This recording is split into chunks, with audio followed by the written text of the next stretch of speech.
ભાવનગર કોંગ્રેસ સમિતિ દ્વારા ડૉક્ટર બાબા સાહેબ આંબેડકરની પ્રતિમાને પુષ્પાંજલિ કાર્યક્રમ યોજાયો। Story report by Anil Gohil, Bhavnagar, સાથે કેમેરામેન મનાલ રાજ્યગુરુ। કોંગ્રેસ પક્ષની આગેવાની નીચે ભારત દેશે જ્યારે અંગ્રેજો પાસેથી આઝાદી પ્રાપ્ત કરી ત્યારે સમગ્ર દેશ હક અને અધિકારમાં વહેંચાયેલો હતો। અધિકારોમાં અસમાનતા હતી અને કોંગ્રેસ પક્ષે નક્કી કર્યું કે દેશના તમામ નાગરિકોને તમામ અધિકારો મળવા જોઈએ। તો એ સમયના રાષ્ટ્રનાયકો જે હતા એ પૈકીના બાબા સાહેબ અતિ વિદ્વાન, શિક્ષિત અને દરેકના દલિતથી લઈ ગરીબોથી લઈ અને શિક્ષિત માણસો સુધીના તમામના હક જાણી શકે, સમજી શકે એવા બેરિસ્ટર કક્ષાના મહાન વ્યક્તિ હતા।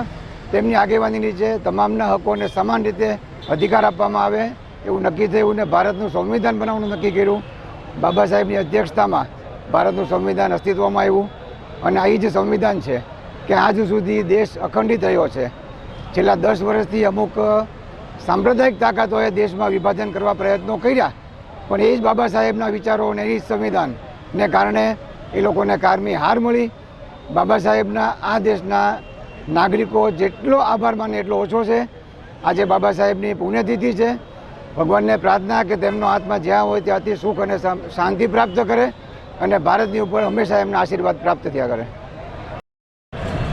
Bharat Ratna મહામાનવ symbol of knowledge doctor Baba Saheb આંબેડકરની મહાપરિનિર્વાણ દિવસ નિમિત્તે કોટી કોટી વંદન। એના ચરણોમાં અમે આશીર્વાદ પ્રાપ્ત કરવા આવ્યા છીએ।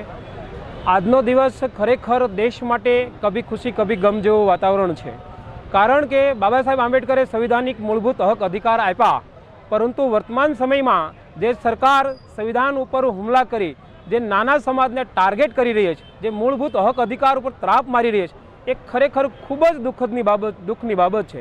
તો આ બાબતને લઈ અને આજના દિવસે પ્રાર્થના કરીએ છીએ કે આવા લોકોને સદબુદ્ધિ આપે અને સાથોસાથ સંવિધાનના મૂળ જે વિચારધારા છે એને કાયમી ટકાવી રાખે।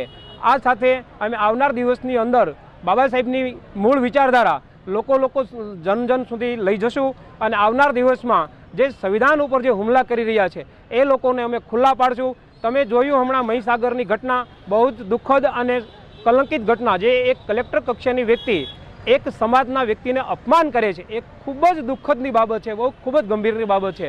તો આ બાબતને લઈ ભાવનગર શહેર કોંગ્રેસ સમિતિ પણ માંગ કરી રહી છે કે એમને ખરેખર સજા થવી જોઈએ, એને સસ્પેન્ડ થવા જોઈએ અને આવનાર દિવસોમાં અમે બાબા સાહેબની મૂળ વિચારધારા જન સુધી પહોંચાડવા પ્રયાસ કરશું।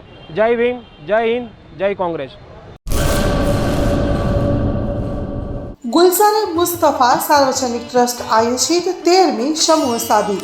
આથી આપણે જણાવતા ખુશી થાય છે કે દર વર્ષની જેમ આ વર્ષે પણ ઇન્શાઅલ્લાહ સમૂહ સાદીનું આયોજન કરેલ છે, જેના ફોર્મ ભરવાનું ચાલુ થઈ ગયેલ છે। સમૂહ સાદીના ફોર્મ છેલ્લે તારીખ 10/12/2024 સુધી સ્વીકારવામાં આવશે। સમૂહ સાદી ઇન્શાઅલ્લાહ તારીખ 19/1/2025 રવિવારે યોજવામાં આવશે।